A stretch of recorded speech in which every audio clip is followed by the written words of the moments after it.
ஸ்ரீமதே ஸ்ரீ லக்ஷ்மீநரசிம்ம திவ்யபாதகா சேவக சிவம் சடகோப ஸ்ரீ நாராயண மகாதேஷ்காய நமஹ.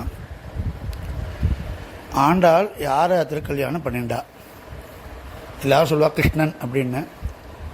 அடியோட ஆச்சாரியர் 45ஆம் பட்ட ஸ்ரீமதி ஐஷிங்க சுவாமி தன்னுடைய உபன்யாசத்தில் ஒரு அற்புதமான விசேஷமான அர்த்தம் சாதித்தார்.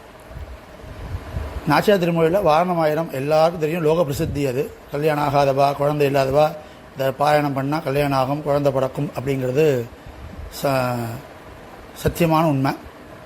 அதில் ஒரு பாசுரம், அரிமுகன் அச்சுதன் கைமேல் என் கை வைத்து புரிமுகந்து அட்ட கணா கண்டேன் தோழினான். வாரணமாயிரமே திருக்கல்யாணம், ஆண்டாள் இழந்த கல்யாணத்தோட கனவை தான் சொல்லிட்டு இருக்கா, நமக்கு எல்லாருக்கும் தெரியும். அதில் ஆண்டாள் என்ன தெரிவிக்கிறா அப்படின்னா, சாதிக்கிறான்னா, அந்த லாஜஹோமத்தை பற்றி இந்த பாசுரம். இந்த கல்யாண பொண்ணோட கை மேலே இருக்கும், மாப்பிள்ளை கை கீழே இருக்கும். பொண்ணோட தம்பியோ அண்ணாவோ பொறி எடுத்து கொடுக்கணும். பொறி எடுத்து பொண்ணு கையில் கொடுத்து, பொண்ணு மாப்பிள்ளை கையில் கொடுத்து, 2 பேரும் சேர்ந்து ஹோமம் பண்ணணும். இது கல்யாணங்களில் நம்ம எல்லாரும் பார்க்குறோம். அந்த லாஜஹோமத்தை பண்ணும்போது யார் கை மேலே தன் கை இருந்ததுன்னு ஆண்டாள் சுவாரஸ்யமாக தெரிவிக்கிறார்.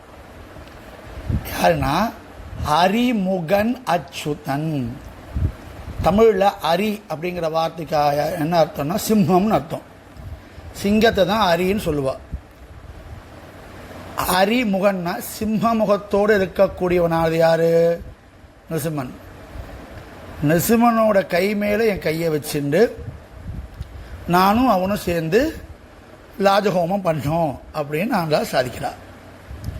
கிருஷ்ண பக்தர்கள்லாம் கூச்சக்கூடாது. இதை சுவாமி இங்கே ஐஷிங்க சாய்க்கும் போது எப்படி சாய்ப்பார்னா, சாதிக்காகும்னா, நரசிம்மனை தான் ஆண்டா கல்யாணம் பண்ணிண்டா. ஏன்னா அரிமுகன் அச்சுதன் கைமை யார் லாஜஹோமம் பண்ணுறாலோ அவள் தான் திருக்கல்யாணம் பண்ணிட்டு இருக்கணும். கல்யாணம் அவர் தான் பண்ணவர் தான் லாஜஹோமத்தை உட்காரணும்.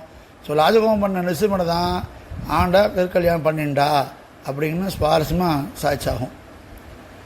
இதில் ஒன்று கிருஷ்ணனா நரசிம்மனாங்கிறது இது ஒரு அனுபவத்துக்கு சாய்ச்சதாகும். எல்லாரும் சிவன் நாராயணனோட அவதாரம் தான், எல்லாமே பகவத் அவதாரங்கள் தான்.